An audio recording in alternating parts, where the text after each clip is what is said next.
une coalition, la notion de coalition internationale contre le Burkina. Vous, chef de l'État, est-ce que vous assumez justement donc de telles notions? Assumer de telles notions, il s'agit d'analyser et d'observer ce qui se passe. D'abord, nous sommes en guerre et la guerre est arrivée à une étape assez importante. Et il y a des choses, c'est normal que les gens se posent des questions. Quand on prend le côté équipement, ils sont nombreux ces pays-là qui ont refusé de nous vendre l'équipement. Refusé catégoriquement. D'autres nous ont dit qu'ils ne vendent pas ce qui est létal. Ça veut dire les armes, ils ne vendent pas. Donc peut-être que c'est avec les cailloux qu'on va combattre l'ennemi, je ne sais pas. Et même ça, même ce qui n'est pas létal, en termes de blindés et autres, ils sont nombreux ces pays qui refusent de nous vendre. On s'est tourné vers d'autres pays pour acheter. Mais ils sont encore nombreux ces pays qui viennent s'offusquer pour qu'on ne parte pas payer avec ces États. Bon, ce genre de comportement, qu'est-ce que vous voulez? C'est compliqué. Aujourd'hui, vous avez parlé du terme génocide qui est sorti à un moment particulier. On regarde l'agissement de beaucoup de gens. Nous voyons certaines choses, mais seulement nous continuons de communiquer pour dire aux gens d'arrêter. Le peuple burkinabé a choisi son destin, d'assumer son destin. Il faut respecter ce choix. Voilà, donc c'est ce que nous pouvons dire. Le reste, c'est à nous de nous préparer à toute éventualité. Alors, cela nous donne l'occasion, Monsieur le Président, de parler justement des sources économiques de financement des groupes armés terroristes. Qui financent ces terroristes? Les terroristes, ils ont beaucoup de sources.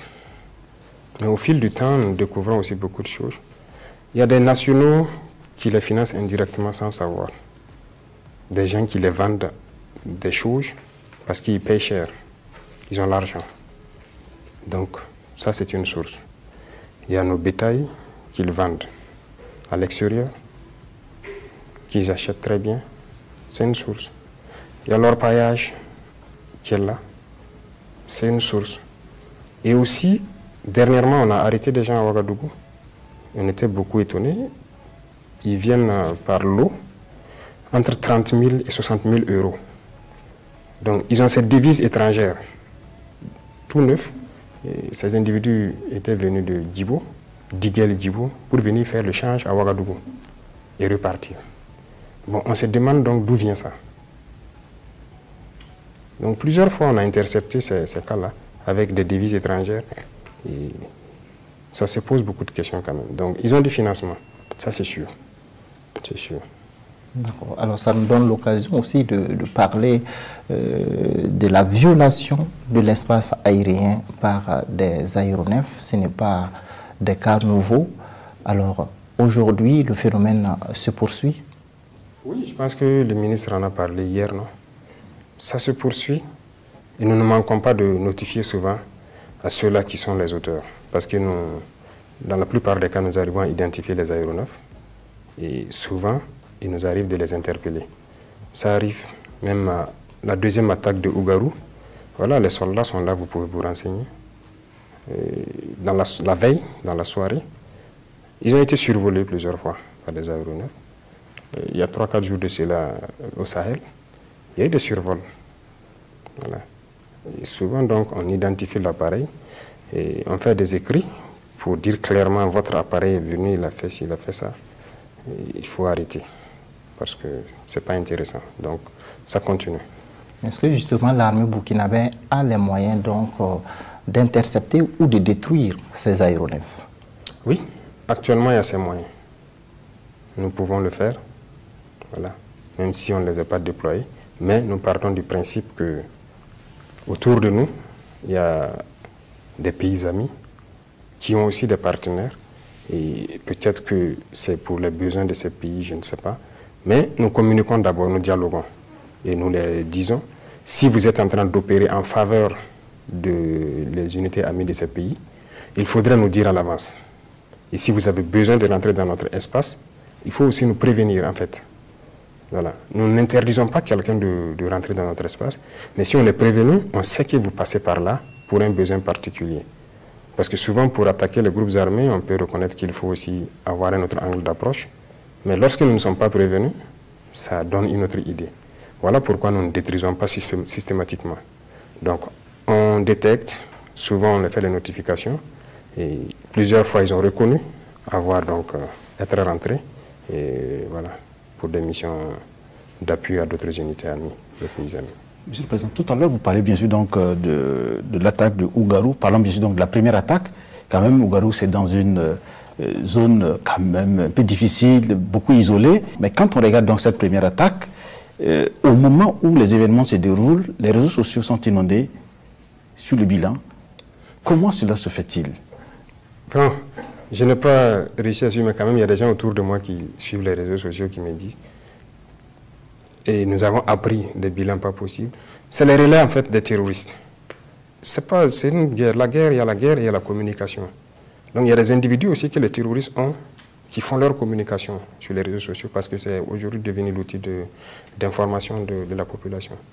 Et donc ces individus, les premières heures, je pense qu'on m'a rendu compte que 100 morts ou quoi, c'est leur souhait. Voilà, c'est cette propagande aussi qu'ils font pour les terroristes.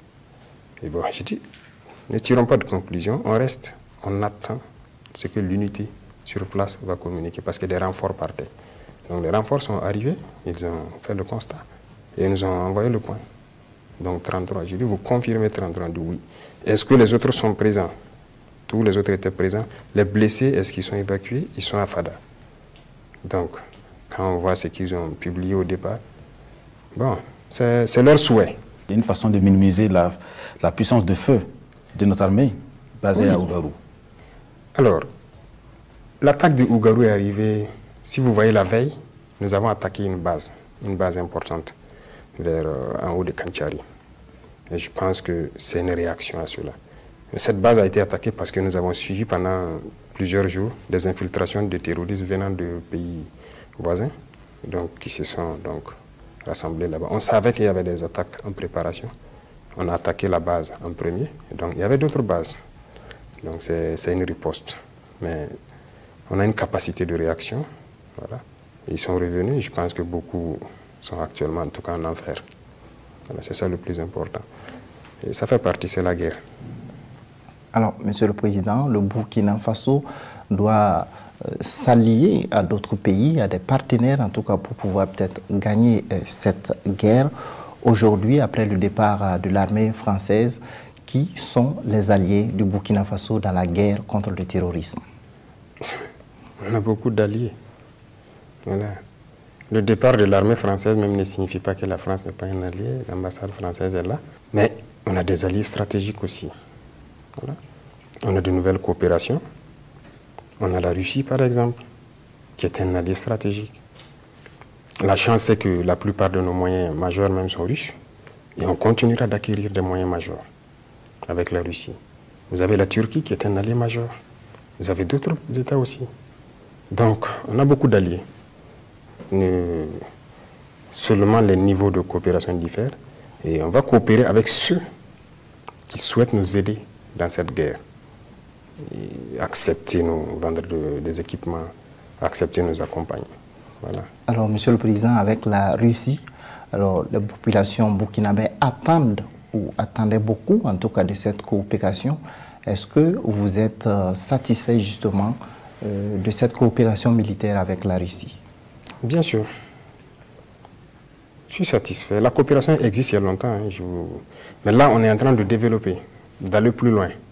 Voilà. Nous sommes satisfaits parce qu'on arrive à échanger sur ce que nous cherchons comme moyens, et accompagnement et tout. C'est franc. Voilà. On va vous vendre ça, c'est à tel prix. On ne veut pas ça, c'est ci. Nous aussi, on ne veut pas ça, c'est ça. On a des intérêts et on défend toujours les intérêts du Burkina. Peu importe l'allié, c'est d'abord nos intérêts et on regarde ce qui nous arrange. Donc, la Russie, c'est un allié. Alors, on a vu lors d'une des séances du Conseil des ministres que le Burkina Faso qui a accordé, en tout cas, la possibilité pour la Corée du Nord de nommer un ambassadeur au Burkina Faso. Alors, qu'est-ce que vous attendez de ce pays? Bien sûr, c'est la même chose. Notre défi est sécuritaire, mais aussi le développement, parce que les deux partent ensemble. La Corée du Nord a beaucoup de capacités. Voilà. Il faut reconnaître quelque chose. Dans notre armée jusqu'à aujourd'hui, nous utilisons des armes que la Corée du Nord nous avait données dans les années 85, que nous combattons avec. Il faut le leur reconnaître ça. Des armes lourdes nord-coréennes qui sont en service actuellement dans notre armée. Alors si cette coopération, nous souhaitons encore acquérir des armes là-bas pour combattre, il y a beaucoup d'autres domaines où nous pouvons vraiment coopérer. Donc ça aussi, c'est en cours. Sur le terrain, est-ce que par exemple notre armée est appuyée par des forces étrangères? On entend souvent jusqu'à présent, on parle souvent donc de présence de Wagner. Non, notre armée, jusqu'à l'heure où je vous parle, combat seule. Ce sont nos FDS et nos VDP qui combattent. Et d'ailleurs, on n'a même pas fini de former tous les VDP, c'est tout ça, je dis que c'est l'introduction d'abord. C'est pas personne, aucune force étrangère. Le concept de Wagner, c'est un concept, en fait, créé pour dire à certains États d'abandonner le Burkina. C'est tout. Eux, ils parlent de Wagner. Vous savez combien de pays ont des armées privées? Pourquoi ils ne parlent pas de leurs armées privées? Ils sont nombreux, ces pays qui ont des armées privées, qui nous ont approchés aussi pour vendre leurs services. On a refusé. Wagner aussi, c'est une armée privée. Mais pourquoi se cantonner sur Wagner? C'est juste un concept. Un concept pour dire aux autres de s'écarter du Burkina, de ne pas travailler avec le Burkina, ceci parce que bon, ils ont leurs intérêts géopolitiques et stratégiques. Ça ne nous regarde pas. Pour l'instant, ce sont des forces burkinabées qui se battent jusqu'au jour d'aujourd'hui. Et le reste, on verra bien.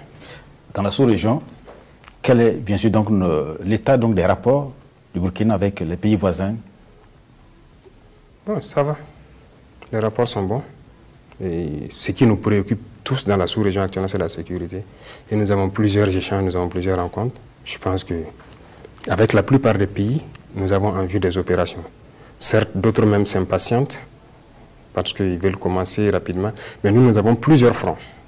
Donc, d'ailleurs, on profite à s'excuser auprès de certains de ne pas aller aussi vite qu'ils le pensent. Nous avons des centres d'intérêt. En fonction de nos renseignements, nous décidons de concentrer nos efforts ici ou là. Et au fur et à mesure que nos capacités en effectifs et en matériel montent, en mesure de pouvoir combattre sur tous les fronts. Voilà, sinon, c'est la préoccupation majeure, le sujet de nos débats, c'est la sécurité.